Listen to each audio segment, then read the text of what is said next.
comenzar vamos a tratar de desandar este título intrigante sobre la deconstrucción de la innovación escolar.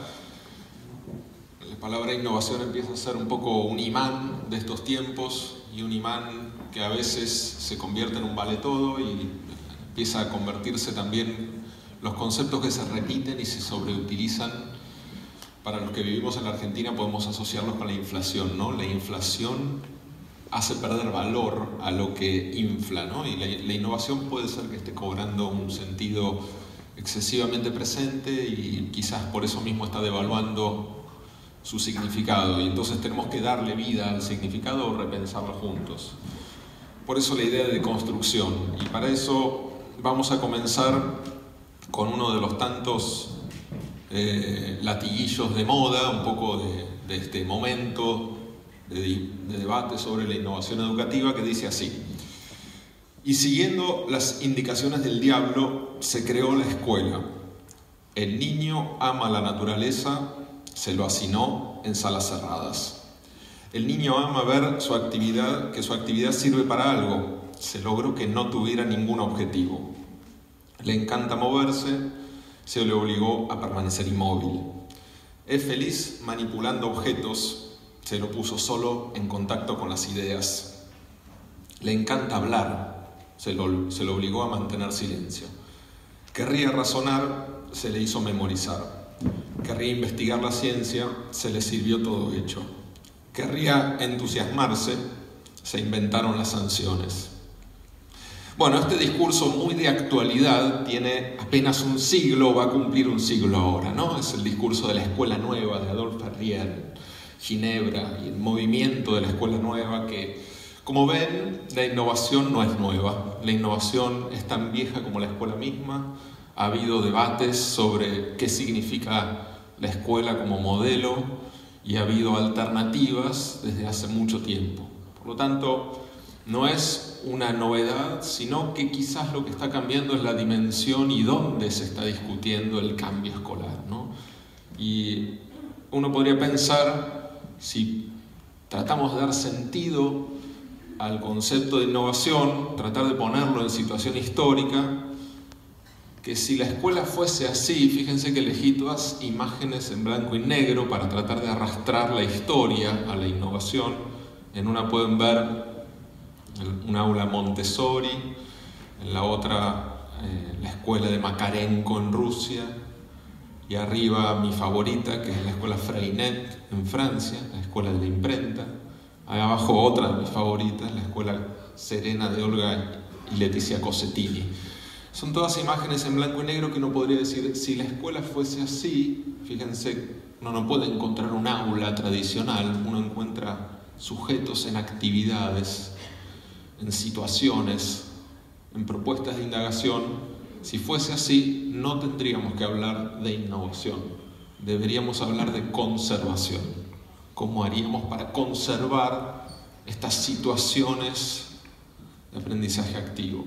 Obviamente que hay mucha variedad dentro del sistema educativo, pero tiende a primar este tobogán que yo creo que es histórico, no creo que sea reciente. Nos muestra una encuesta mundial que se hizo hace algunos años en escuelas de todo el mundo, donde le preguntaron a los alumnos de todas las edades cuál era su grado de satisfacción con ir cada día a la escuela. Y empieza en la K, que es el kindergarten, la sala de 5 es el primero, y termina en 12, que es el último año de secundaria, ¿no? Es la trayectoria tradicional.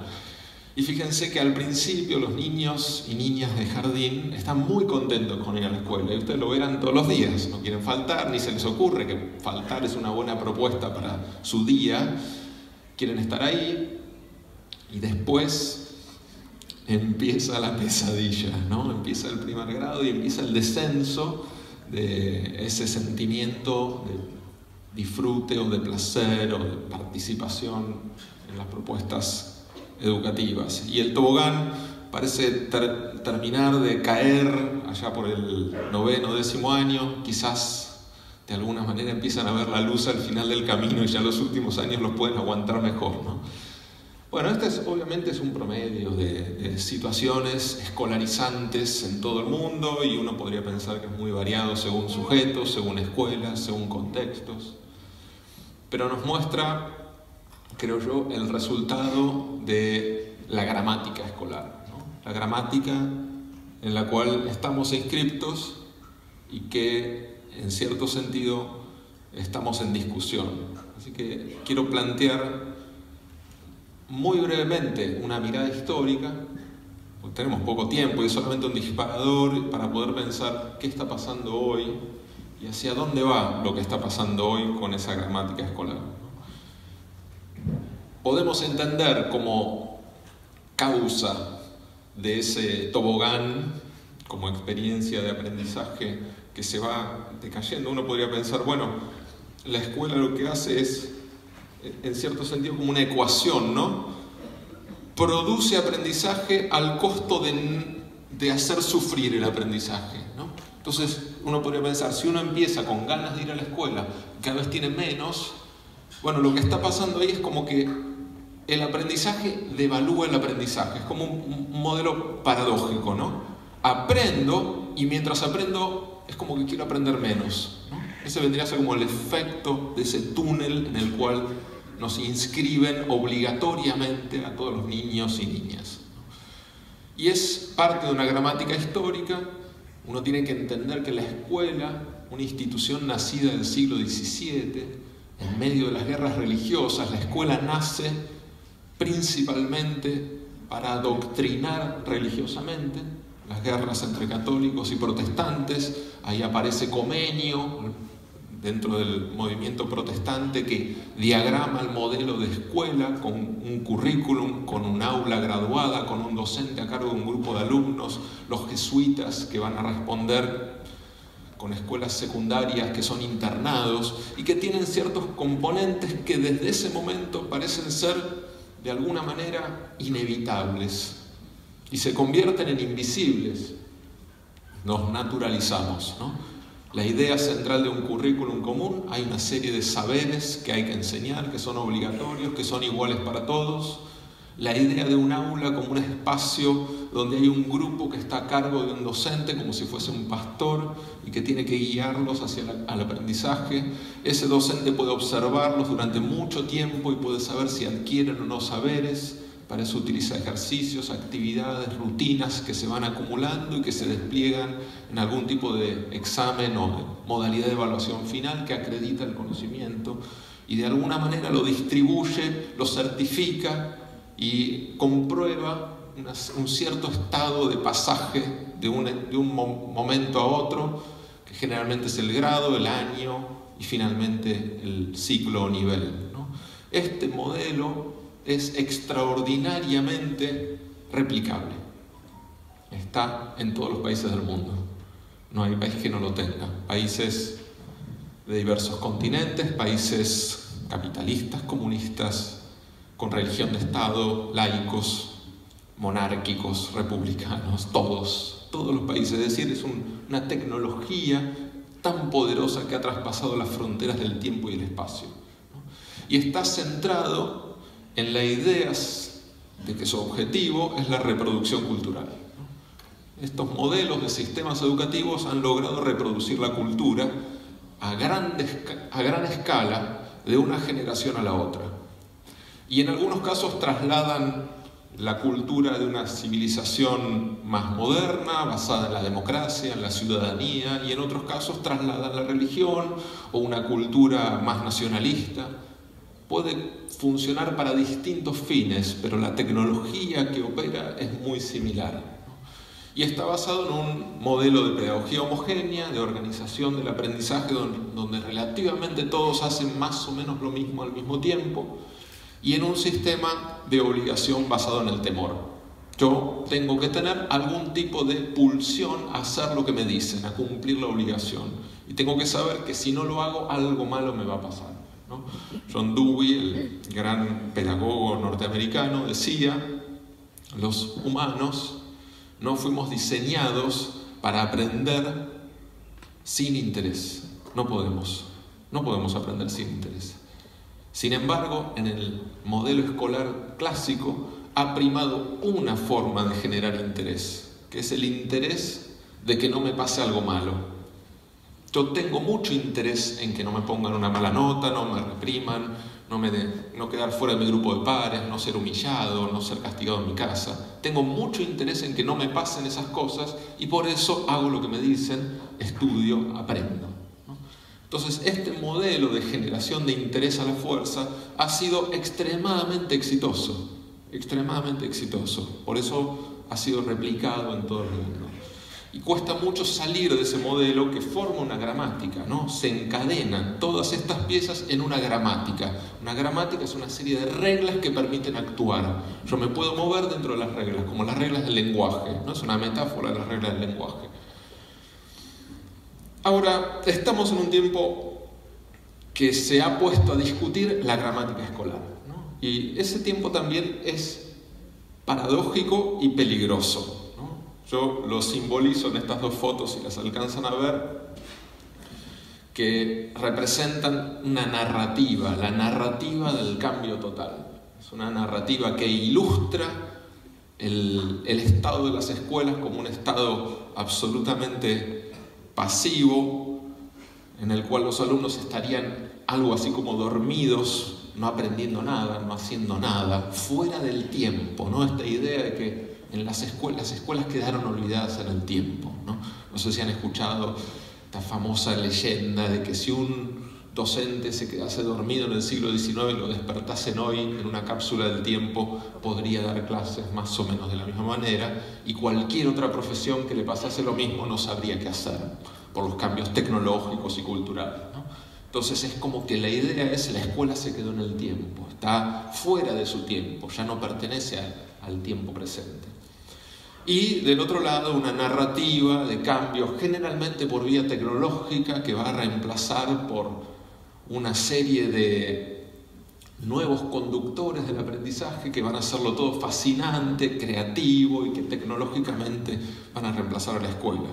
Esta narrativa, creo yo, es una narrativa que no conoce la escuela y que es peligrosa para la escuela, ¿no? Es la narrativa muchas veces de los externos a la educación, gente que viene de la innovación, de la tecnología o de otros mundos y que de alguna manera, desconociendo el entramado del aprendizaje, piensan que saben cómo hacerlo mejor, ¿no? Y nos proponen soluciones que, tomando ideas o muchas veces fantasías de otros campos, parecen ser aplicables al mundo educativo, ¿no? Vamos a tratar de construir esa idea de innovación, pero es un clima de época, ¿no? Y este clima de época, podríamos decir, ¿de dónde viene? La idea, no totalmente instalada, pero por lo menos cada vez más presente de que hay que cambiar la escuela. ¿De dónde viene? Bueno, obviamente los cambios en las matrices de pensamiento, lo que uno podría llamar la episteme, el tipo, lo que podemos pensar en una época que en otra época no lo podemos pensar, no está permitido pensarlo, pero no porque alguien lo prohíba, sino porque culturalmente no podemos fabricar esos pensamientos. En esta época parece ser que podemos fabricar el pensamiento de que hay que cambiar la escuela, ¿no? ¿De dónde viene esa episteme, esa construcción de posibilidad? Bueno, yo creo que viene siempre de un largo arrastre, uno podría llamarlo la democratización de la subjetividad, sujetos cada vez más libres, sujetos en ciertas dimensiones, siempre hay otras en las cuales estamos más encarcelados, pero en ciertas dimensiones más libres y en los cuales se concibe la posibilidad de que no todos hagamos lo mismo al mismo tiempo, ¿no? De alguna manera, si lo quieren llevar al plano del consumo mediático, es el reemplazo del viejo modelo de streaming, del modelo de broadcasting, que era todos ven lo mismo al mismo tiempo, ¿no? Y uno podía decir, bueno, vemos todos el mismo programa de televisión y al día siguiente en la escuela y en el trabajo todos comentamos lo que vimos, al modelo de playlist. El playlist es lo que cada uno consume de manera individual y con algoritmos que van personalizando aquello que a mí me gusta, que ya me hace distinto de todos los demás, ¿no? Entonces hay una creciente demanda de individualidad. ¿no?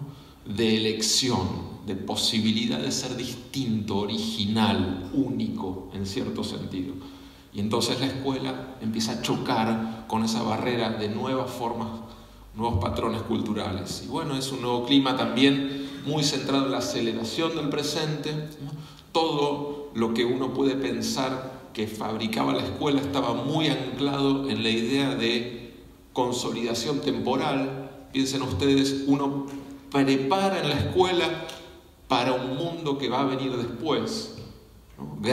En gran medida la escuela es eso, es la preparación del futuro, y esa preparación estaba basada en una cierta estabilidad, nunca una estabilidad total, pero una cierta previsibilidad de que lo que uno iba a aprender iba a tener algún efecto en el futuro personal, laboral, profesional, ¿no?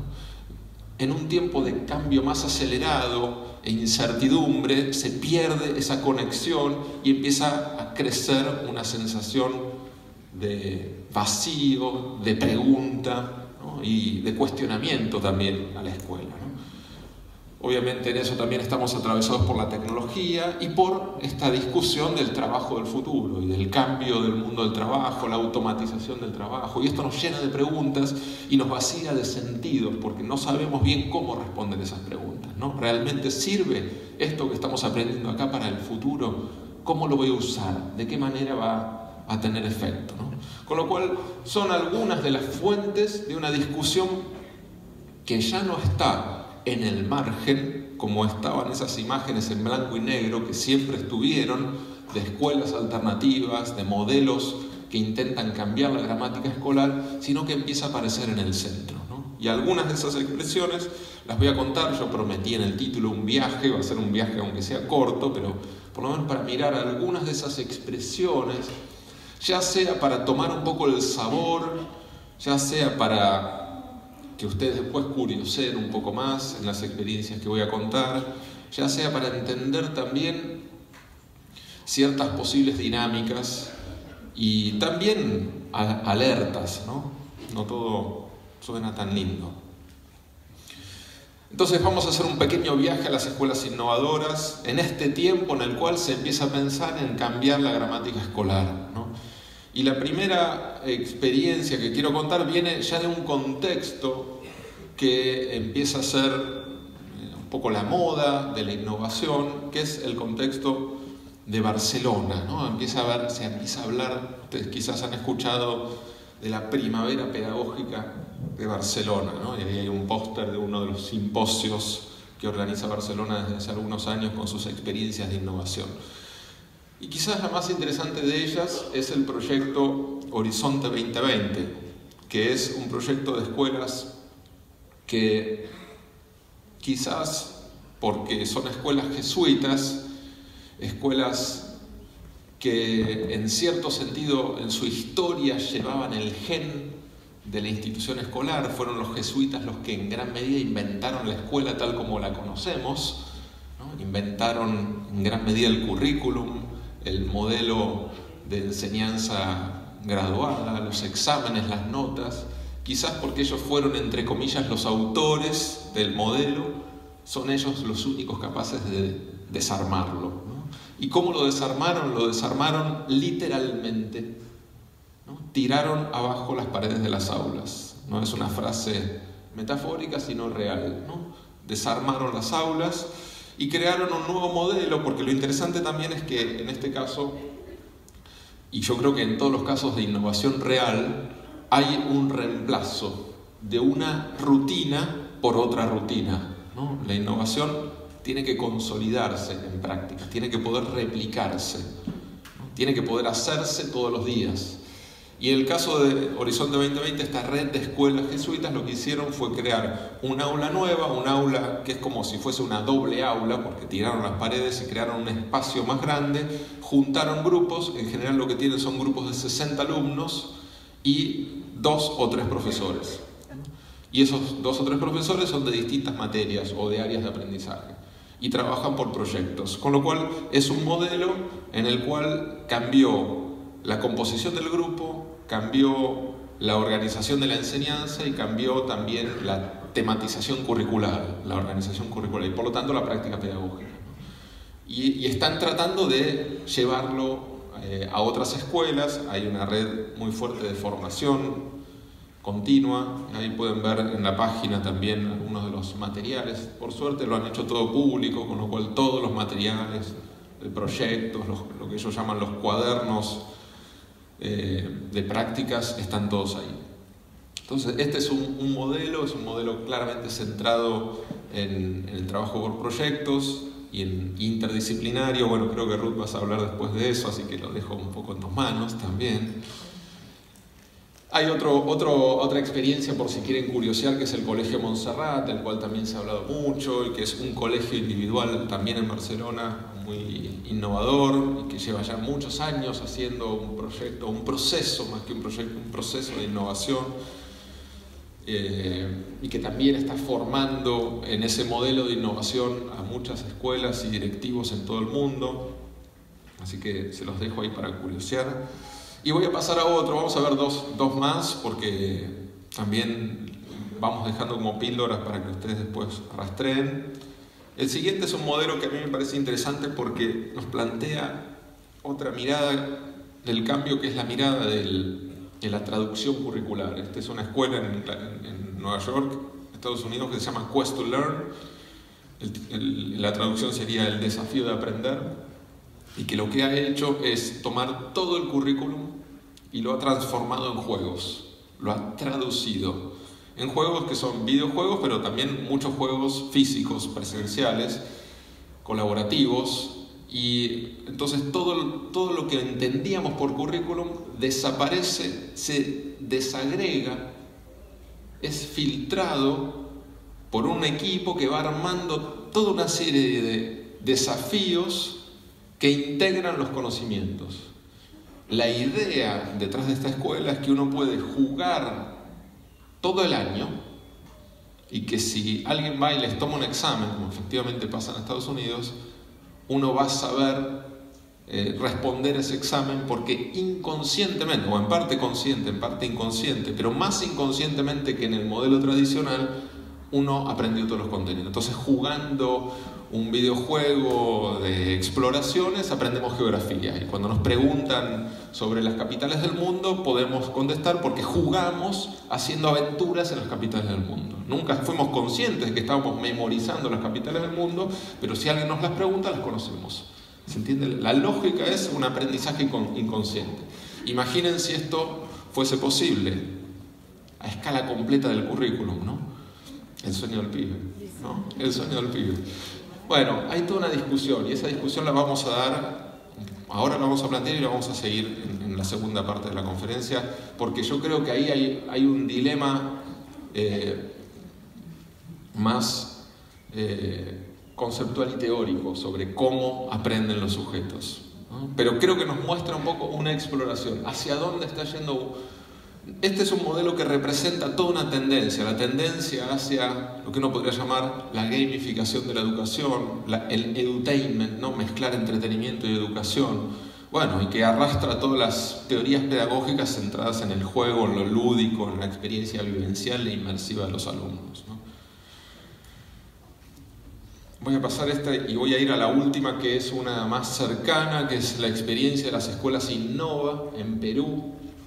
Esta a mí me llamó mucho la atención porque es una red de escuelas. Yo las visité y conocí al fundador, y el modelo lo que tiene es quizás el primer modelo en América Latina de escuelas híbrido, o en inglés blended. Son escuelas que están diseñadas para trabajar una parte del tiempo de manera más clásica y presencial y otra parte de manera digital.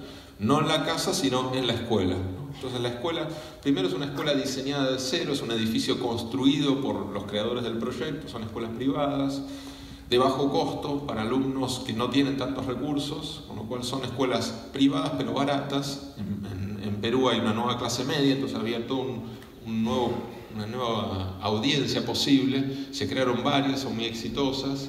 Y son una red, creo que ahora ya van por 38 más o menos, y quieren llegar a ser 100 en un par de años. Y el modelo, entonces, compran un terreno, construyen la escuela, es un modelo de escuela muy innovador en su diseño, en sus espacios, está muy pensado para crear entornos de aprendizaje y totalmente conectado tecnológicamente. Entonces, el 70% del tiempo ellos pasan en aulas más tradicionales y el 30% esa aula, parecido a lo de los jesuitas, tiene como una especie de pared biombo que se abre y se convierte en un aula también de unos 50 a 60 alumnos, es decir, toman 2 aulas y trabajan con estaciones de computadora, como pueden ver acá, y ahí tienen un currículum digital. Entonces, cada alumno tiene una serie de objetivos, tiene que cumplir con una serie de tareas en un periodo de tiempo, en general semestralmente. Entonces, tienen matemática, lengua, ciencias, etcétera, que tienen que lograr ciertos objetivos semestrales, pero ellos se autorregulan y cada día eligen qué actividades hacen. Y van, por un lado, tienen más posibilidad de elección de qué hacen en el día y tienen muchos modelos de cómo llegar a lograr esos aprendizajes por vía de distintas plataformas. Y el docente tiene un semáforo donde tiene las 60 computadoras que le indican una luz verde cuando están trabajando, una amarilla cuando tienen algún problema y una roja cuando no están trabajando. Y ellos, los docentes, van directamente a las amarillas y a las rojas. Y lo que han creado es un currículum digital y al mismo tiempo un modelo escalable, ¿no? Todos los docentes planifican sus clases en red, tienen una nube pedagógica, entonces cada docente cuando tiene que dar una clase o preparar una secuencia didáctica va a esa nube pedagógica y puede elegir una clase y comentarla, ¿no? Entonces típicamente es un modelo de enseñanza colaborativo porque uno planifica con los demás, aunque sea virtualmente, otras veces también presencial. Y lo que muestra este modelo, y como muchos otros que se están creando, es una disrupción en la concepción de la innovación educativa, que históricamente estaba muy anclada en la idea de innovación de autor.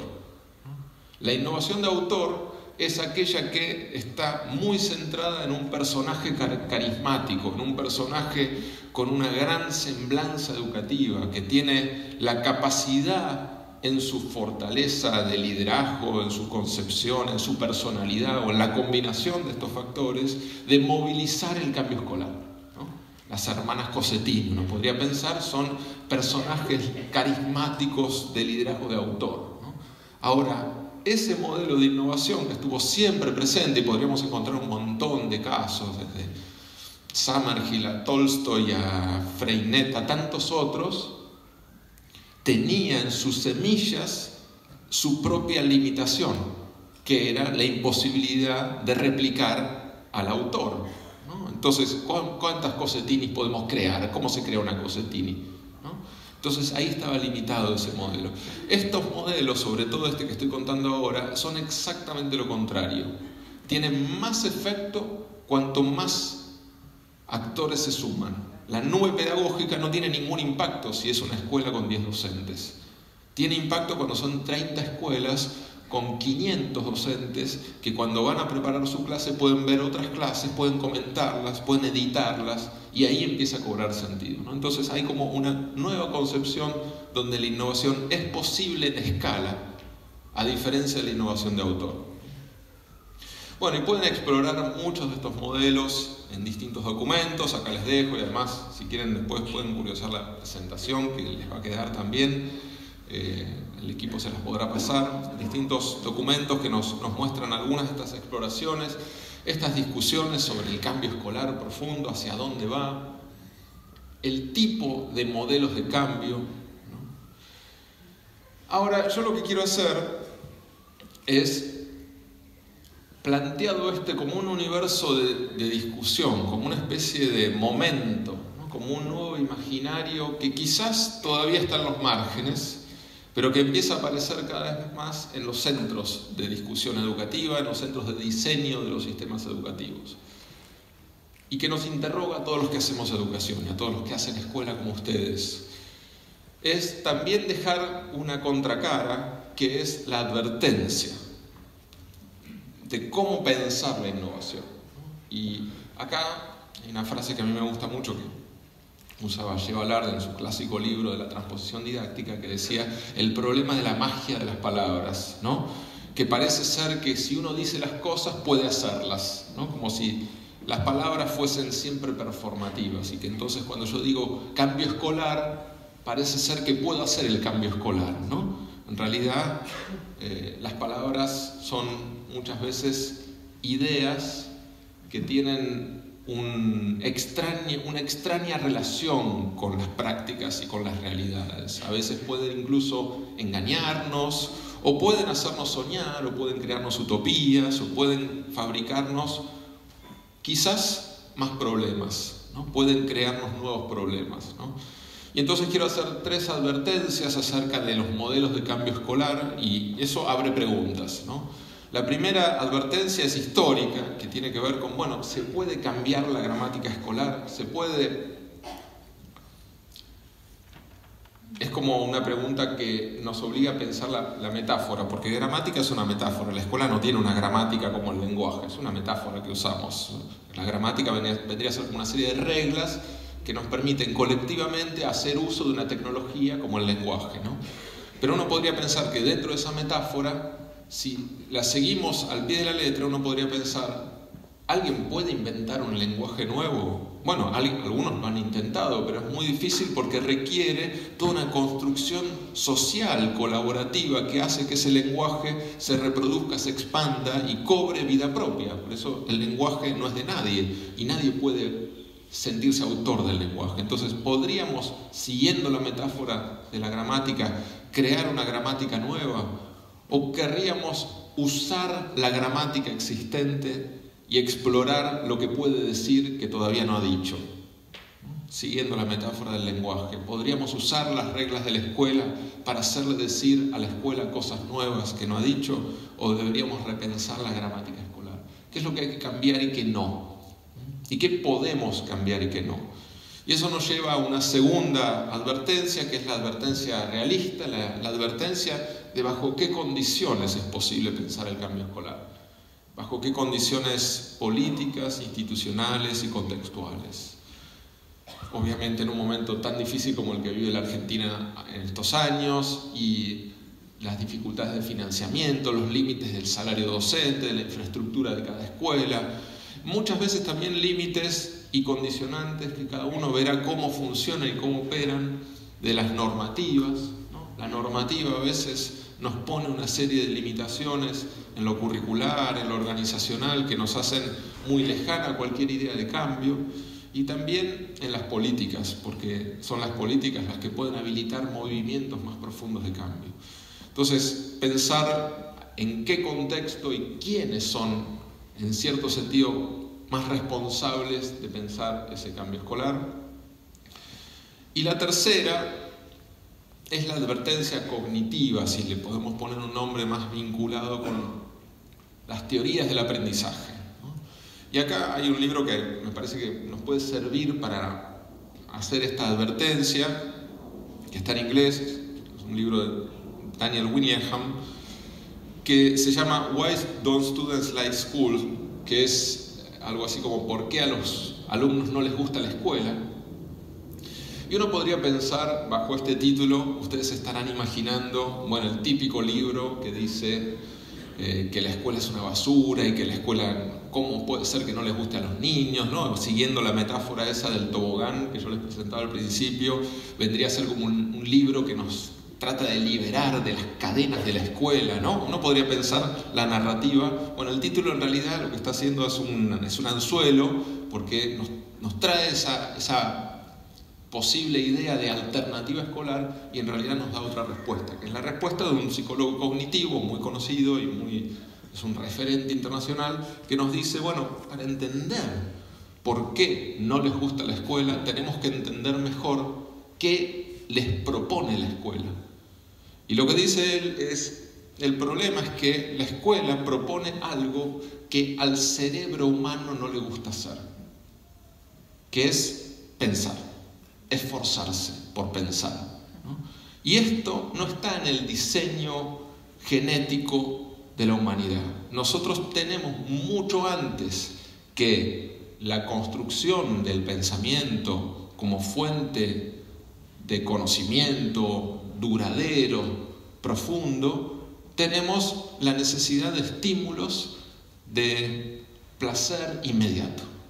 Queremos cosas que nos hagan sentir bien rápido, ahora, ya, en este momento. Nuestro cerebro prefiere estar cambiando de canal que leer un libro. Lo prefiere intuitivamente, ¿no? Con lo cual, la escuela es una institución, un aparato institucional, cultural, que tiene inevitablemente, va a decir William Hamm y muchos otros, tiene que inevitablemente construirse en cierto sentido contra el deseo.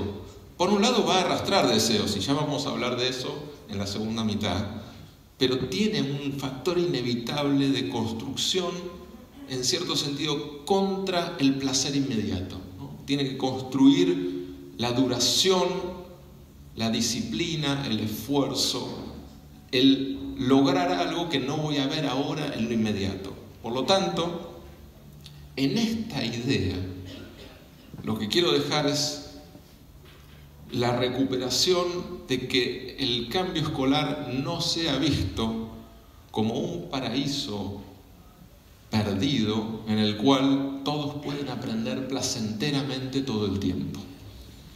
Y que pensar en esa metáfora o en esa idea o en esa utopía puede servirnos para sacarnos algunas cadenas, para repensar lo que hacemos, pero que no tenemos que exceder en esa visión porque vamos a ir hacia un lugar que no existe. Y peligrosamente como educadores llevarnos a nosotros mismos a una desilusión por no encontrar ese lugar. Hay que encontrar equilibrios distintos entre aquello que hay que repensar y aquello que la escuela tiene que sostener. Y sobre esos equilibrios vamos a hablar un poco en la segunda mitad. Y ahora, para cerrar, no sé cuánto tiempo nos queda, si tenemos algún ratito todavía, ¿sí? Me gustaría abrir algunas preguntas y un poquito de conversación, aunque tengamos poco tiempo, porque esto es también una conversación y es parte de encontrar sus visiones. Y para eso la última filmina es, bueno, sentirnos autores de nuestro tiempo, ¿no? Sentirnos parte de estas preguntas de cómo serán las escuelas del futuro, cómo las estamos haciendo, y así estamos un poco en ese lugar, ¿no? Estamos construyendo puentes mientras se está haciendo el puente. Nosotros somos como los que intentan cambiar las ruedas de un auto en movimiento, ¿no? Porque estamos educando y al mismo tiempo estamos repensando cómo educamos. Así que hacia dónde va ese puente es parte de su trabajo y de su búsqueda. Así que hasta acá mi presentación, y abrimos un poquito algunas preguntas y sobre todo comentarios, ¿no?